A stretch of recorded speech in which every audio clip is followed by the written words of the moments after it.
Así continuado como hemos visto, entonces hoy nos tocaría peces. ¿Qué características me pueden mencionar de manera general o de aspectos reproductivos que conocen acerca de los peces?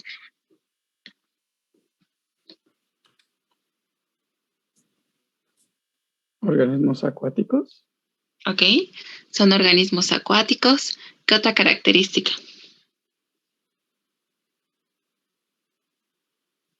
Son vertebrados. ¿Tienen una reproducción externa? Ok, recapitulando, entonces obviamente son vertebrados. Ya aquí a partir de aquí vemos varios organismos vertebrados. Su fertilización o su reproducción es externa. ¿En la mayoría de ellos es así? ¿En algunos también es interna? Exacto, en algunos, ¿como en quién? ¿Los delfines? No.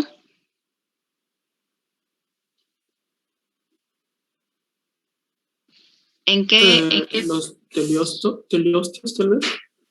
En algunos peces teleostios, la fertilización va a ser interna también. Y de manera general, ¿en qué otros que hemos visto?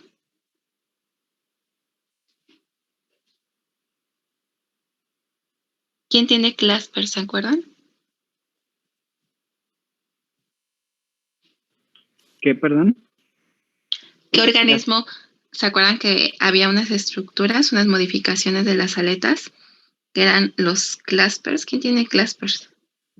Los tiburones. Los tiburones, ajá. De manera general, los elasmobranquios también llevan a cabo una fertilización de manera interna. ¿Sale? Sin embargo, pues en la mayoría de los peces, pues sabemos que su fertilización va a ser externa, pero bueno, en algunos casos también puede ser interna. En ellos vamos a observar que hay presencia, o más bien son dioicos. ¿Esto qué quiere decir? Que pues va a haber la presencia tanto de hembras como de machos. En cuanto al dimorfismo sexual, chicos, ¿presentan dimorfismo sexual los peces?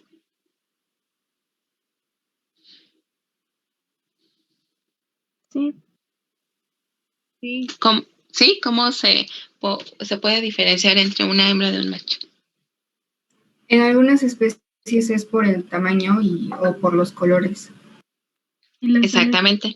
Entonces vamos a observar que sí hay presencia de dimorfismo en muchos casos. Y por ejemplo, aquí en la imagen, que es de un pez beta, ¿cuál es la hembra y cuál es el macho? El macho es el más colorido. Es el colorido.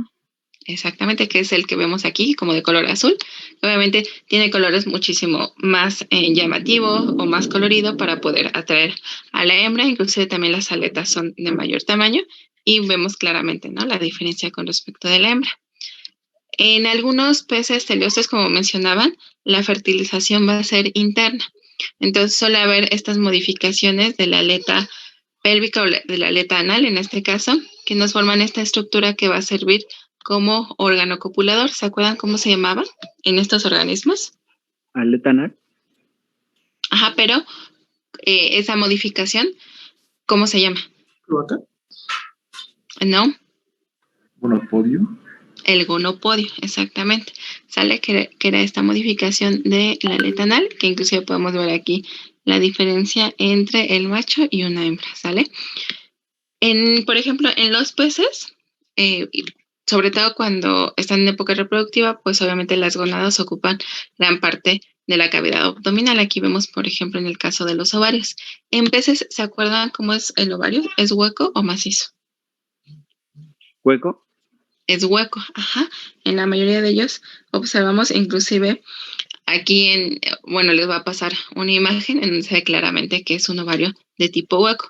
Inclusive, aquí en la imagen de abajo, luego las hembras alcanzan a diferenciar a veces del macho, sobre todo cuando ya son organismos adultos y están en época reproductiva, porque en la hembra se ve claramente el abdomen más ensanchado por el volumen que alcanzan las gónadas. En ellos, ¿qué tipo de huevo presentan?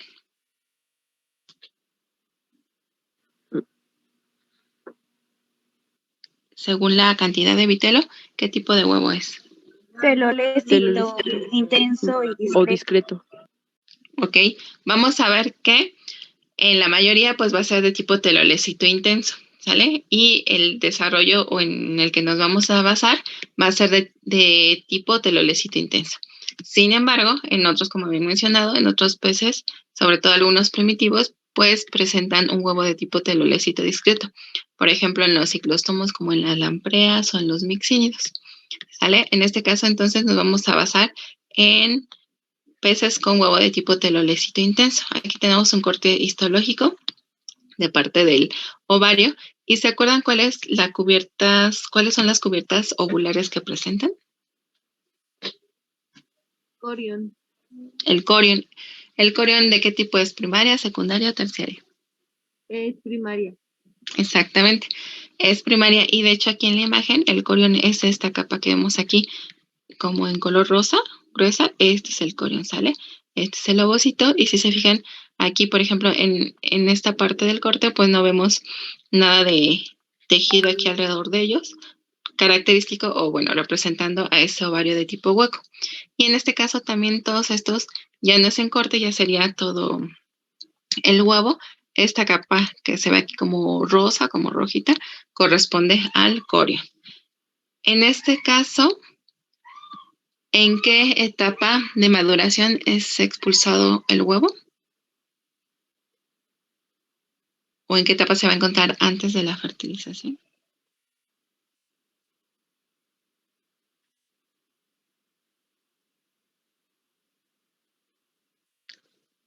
En la mayoría, por ejemplo, en erizo de mar, ya encontramos a la bótida, ¿no?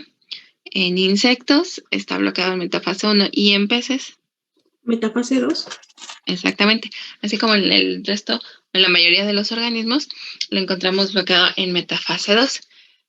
Si tomamos en cuenta a organismos de fertilización externa, vamos a observar que una vez que ya son organismos maduros y están en época reproductiva, pues se lleva a cabo todo este proceso del cortejo para que puedan expulsar los gametos, en este caso esos ovocitos y esos espermatozoides, para que se realice la fertilización.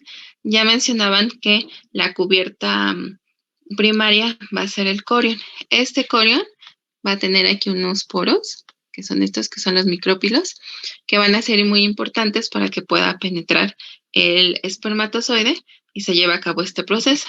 Aquí en la imagen de abajo vemos de igual forma ese huevo. Todo esto, hagan de cuenta que del lado derecho es el polo animal, del lado izquierdo el polo vegetal. Entonces, esta parte es el disco embrionario, ¿sale? Y todo esto es el vitelo. Y se fijan, pues obviamente es un huevo de tipo telolecito intenso. Y este huequito que vemos aquí es el micrópilo.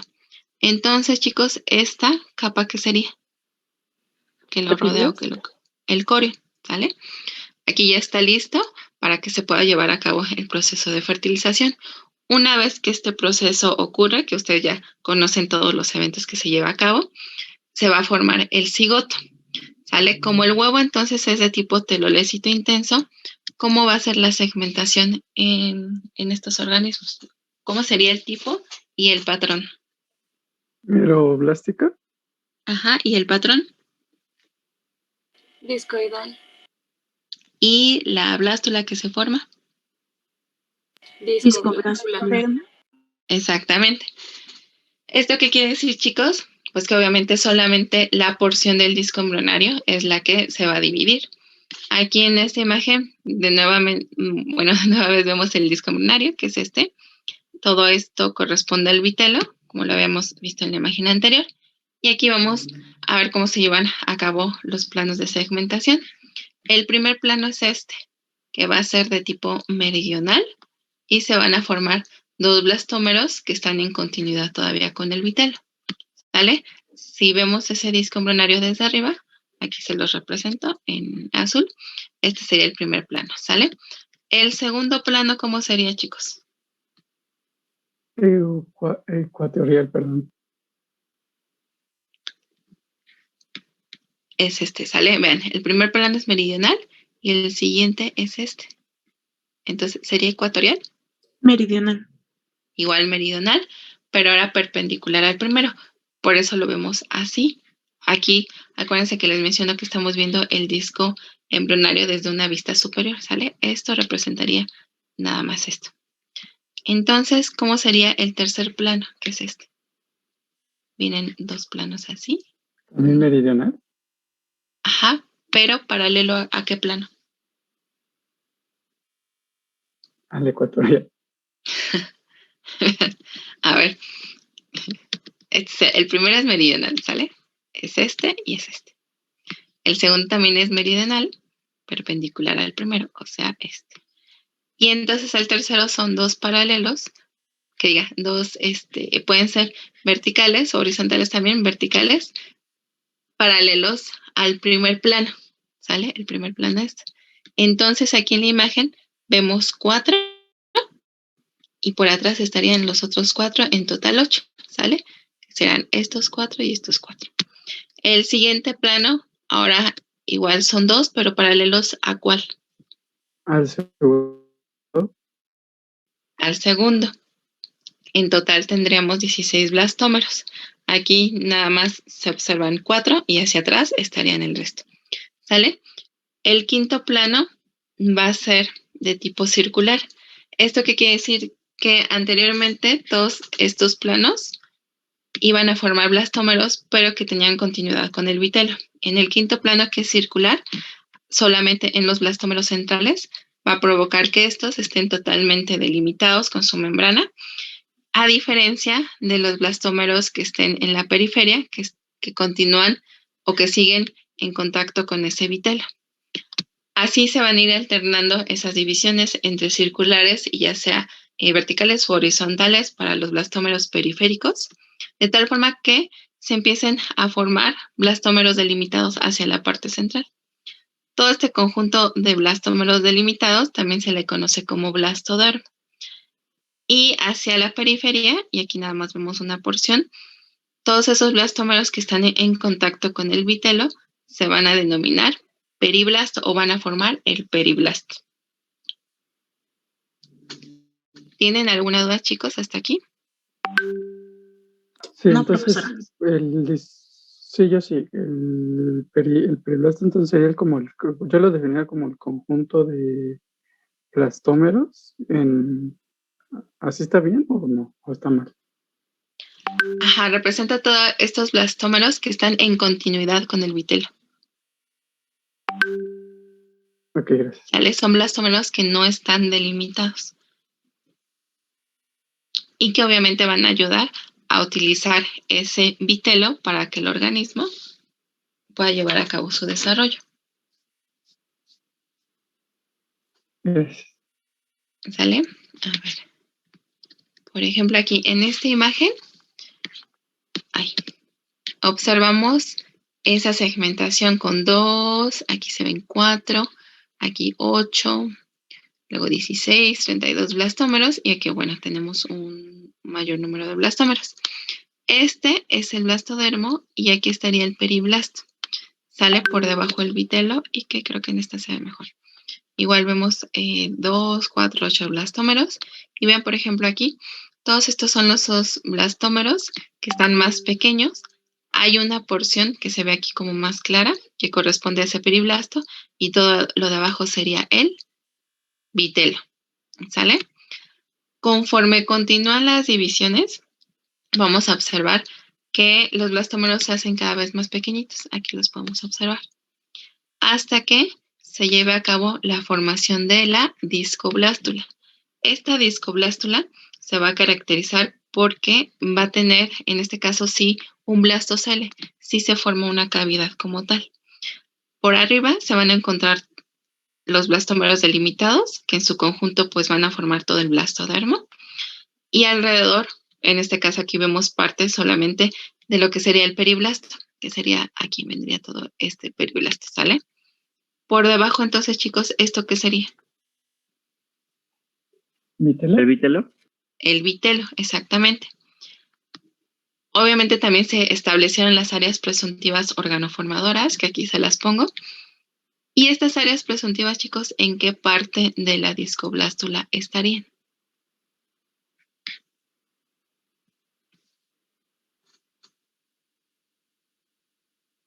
Hagan de cuenta en que el polo animal, en el polo animal, en esta parte, en toda esta parte, solo en la parte del blastodermo. exactamente. Entonces, chicos, estas áreas presuntivas las vamos a encontrar aquí en el blastodermo y pues son las que van a dar origen propiamente al embrión. Si nosotros colocamos estas áreas sobre el blastodermo, vamos a ver la siguiente imagen. Si le hacemos un corte a este nivel, empezamos a observar mesodermo, luego ectodermo, neural, notocorda precordal y endodermo. ¿Sale? Por debajo está ese blastocele, el periblasto sincitial, y aquí todo esto correspondería al vitelo. ¿Sale? Aquí ya no se los alcanza a dibujar, pero todo esto es el vitelo. Una vez que se lleva a cabo la segmentación, la siguiente fase va a ser la gastrulación. En este caso, acuérdense que, así como lo hemos visto en otros organismos, para que se pueda llevar a cabo la gastrulación, se va a formar el labio dorsal del blastoporo, y es aquí o a partir de aquí donde van a empezar a entrar o a ingresar las áreas. En este caso, ese labio dorsal del blastoporo se forma aquí en el borde del blastodisco, donde se encuentra endodermo, en esta región. Donde está endodermo va a ser la futura región caudal, y del lado contrario va a ser la futura región cefálica, ¿sale? Porque hacia acá es donde se va a empezar a desplazar, por ejemplo, notocorda y precordal para la formación y la inducción del tubo neural y por lo tanto todo lo que sería la región cefálica. Para que se lleve a cabo también este proceso, a la par se va a formar una estructura que se conoce como anillo germinal. Ese anillo germinal también va a sufrir movimientos gastrulatorios o de epibolia, y lo que va a hacer este anillo germinal es cubrir, ahorita vamos a ver una imagen, cubrir el vitelo para formar el saco vitelino. ¿Sale? Ese anillo germinal, si se fijan, se forma igual en esa área donde está el periblasto. Correspondería a una condensación o un engrosamiento de esa área para que posteriormente sufra movimientos de epibolia y nos forme el saco vitelino. ¿Sale? Ahorita lo vamos a ver, pero bueno, se los empiezo a mencionar que para la gastrulación también se forma ese anillo germinal. Entonces, si tomamos en cuenta aquí cómo están posicionadas esas áreas presuntivas, ¿quién sería la primera área que llevaría a cabo los movimientos morfogenéticos? ¿Cómo, profesor, otra vez? Miren, tomando en cuenta aquí cómo están las áreas presuntivas, cómo se encuentra aquí esa blástula, ¿quién sería la primera área que lleva a cabo o que comienza la gastrulación? Endodermo. Exactamente. Entonces, ese endodermo va a empezar a ingresar, va a empezar a invaginar y extenderse aquí a todo lo largo por arriba de ese periblasto sincitial, ¿sale? Se formó anteriormente un pequeño hipoblasto y obviamente lo va a reemplazar. Aquí se los pongo. Entonces, endodermo invagina y se extiende sobre ese periblasto, formando la capa más interna que va a ser endodermo. Posteriormente, notocorda y precordal van a involucionar y se van a dirigir o se van a extender hacia la región cefálica. Conforme notocorda y precordal involucionan, externamente se va a formar como un engrosamiento. Ese engrosamiento se conoce como escudo embrionario. Y en otras palabras, por lo tanto, el escudo embrionario representa la involución de notocorda y precordal. Ajá, y así externamente nos podemos dar cuenta que se está llevando a cabo la gastrulación. Conforme se lleva a cabo esto, mesodermo también va a empezar a involucionar y se va a colocar a los lados de notocorda y precordal, y por lo tanto esta va a ser la capa intermedia. ¿Sale? La interna es endodermo, la intermedia es mesodermo, con notocorda y precordal. ¿Qué áreas faltarían? No, neural y ectodermo. Uh-huh. Generalmente, ¿qué es lo que hace ectodermo? Cubre. Cubre. Exacto.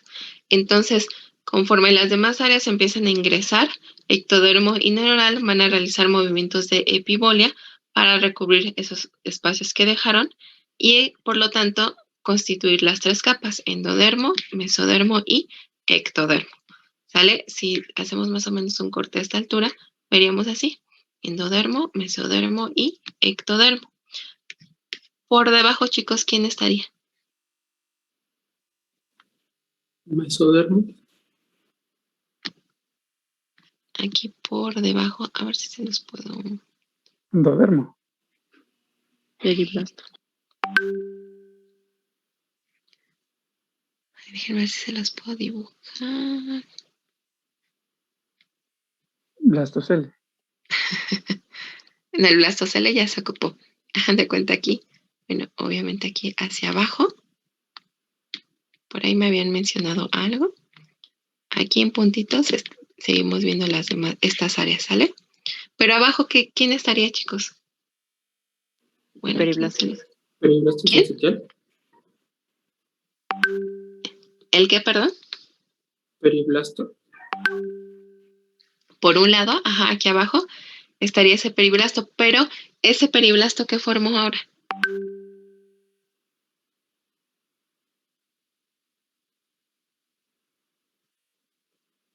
Que les mencionaba que también va a sufrir movimientos de epibolia.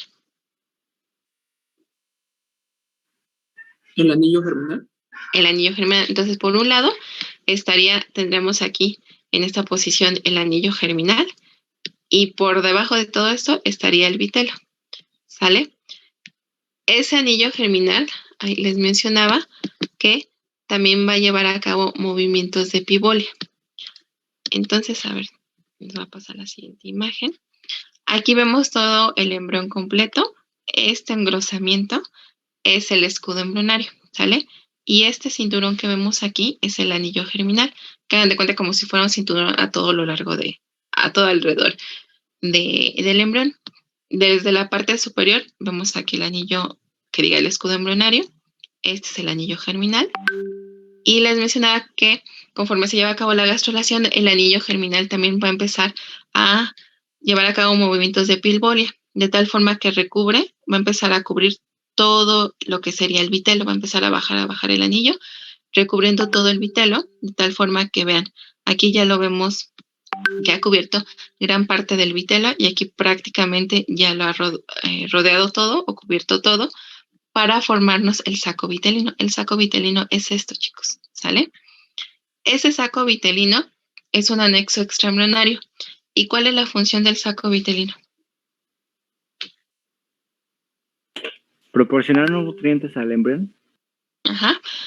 Principalmente su función va a ser esa, proporcionar nutrientes para que se pueda llevar a cabo todo el desarrollo del embrión. Y que además, en el caso de los peces, va a estar formado por endodermo, mesodermo y ectodermo, pero de origen extraembrionario. ¿Sale, chicos? Va a estar formado por esas 3 capas que su constitución y su formación va a ser diferente a como lo veamos, por ejemplo, en aves o en reptiles. ¿Sale? Entonces aquí va a estar formado por ectodermo, mesodermo y endodermo de origen extraembrionario.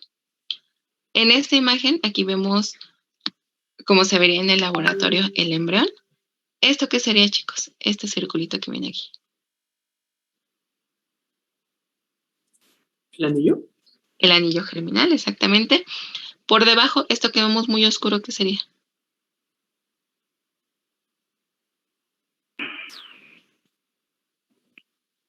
Ectodermo. No, es el vitelo.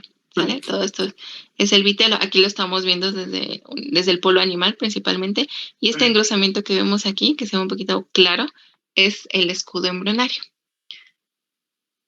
Entonces, de manera importante, durante la gastrulación se forma ese escudo embrionario y el anillo germinal para la formación de esa gástrula con sus 3 capas. ¿Tienen alguna duda hasta aquí, chicos?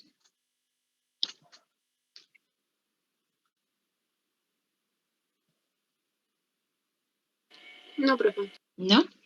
Ahora, conforme se lleva a cabo este movimiento de epibolia, Aun y cuando no termina de bajar ese anillo germinal, inmediatamente ya en la región cefálica se está llevando a cabo la organogénesis. ¿Sale? Aquí lo vemos. Aquí les muestro otra imagen de ese anillo germinal. Vean, todo lo que está en amarillo corresponde al vitelo. Entonces, ese anillo germinal, que es este que vemos aquí, va a empezar a bajar, a recubrir. Aquí lo vemos, inclusive se ve como más oscuro, para formar el saco vitelino. Este es el saco vitelino, ¿sale? Y esta es la larva que ya se está formando. Bueno, aquí también tenemos lo mismo.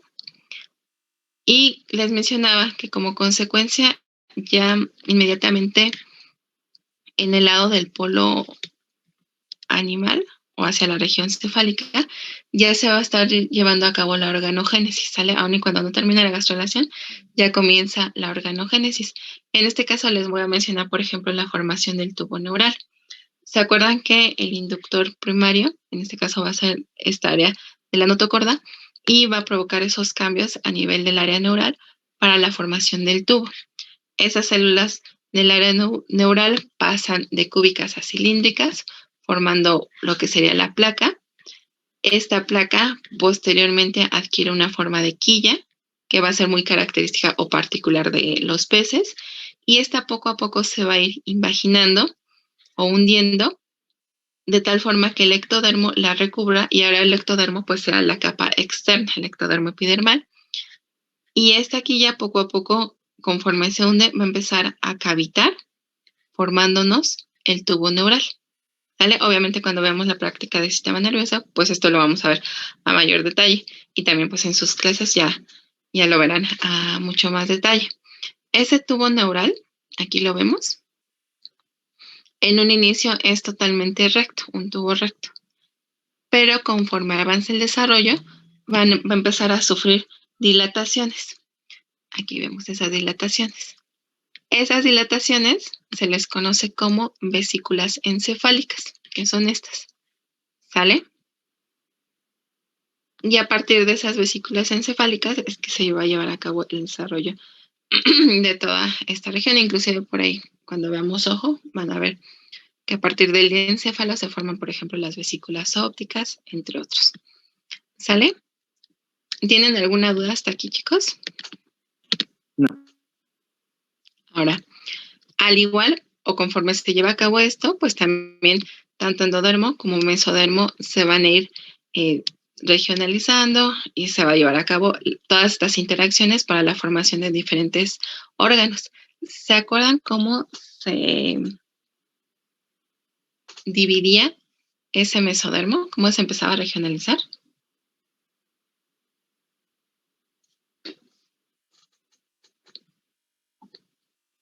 Se empieza a dividir por dos partes, ¿no? Que es la izquierda y, bueno, la derecha, o algo así. No precisamente. ¿Alguien más, chicos? Que uno desarrollaba, por ejemplo, los somites, que el otro se dividía, un mesodermo se dividía, ¿no? Bueno, aquí se los pongo. Vamos a observar que ese mesodermo se va a regionalizar. La parte más anterior corresponde al mesodermo paraxial o somítico. ¿Sale? A partir de aquí se van a empezar a formar también esos somites y se va a dividir en dermatomo, miotomo y esclerotomo. ¿El dermatomo a qué va a dar origen, chicos? A la epidermis, dermis. A la dermis, ajá. El miotomo, A los músculos, exacto. Y el esclerotomo, huesos. a cartílago, ajá. El mesodermo intermedio, que por ejemplo iba a dar origen al aparato reproductor, y el mesodermo ventrolateral, el cual se delamina y forma dos capas. Una que va a ser esta capa de mesodermo que está en contacto con ectodermo, que se denomina somatopleura, y otro que va a ser el mesodermo que está en contacto con endodermo y que va a corresponder a la esplagmopleura. ¿Sale? Y entre ellos se va a formar la cavidad que corresponde al celoma.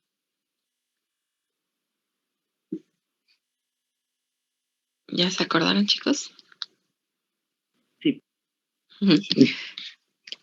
Les mencionaba, obviamente, pues se lleva a cabo todo este proceso de organogénesis En esta imagen, por ejemplo, vemos aquí estos paquetitos que serían, chicos, estos.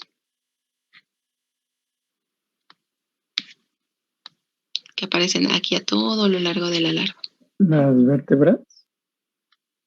Y estos, pero específicamente estos van a corresponder a los somites, ¿sale? Todos estos paquetitos musculares son los somites.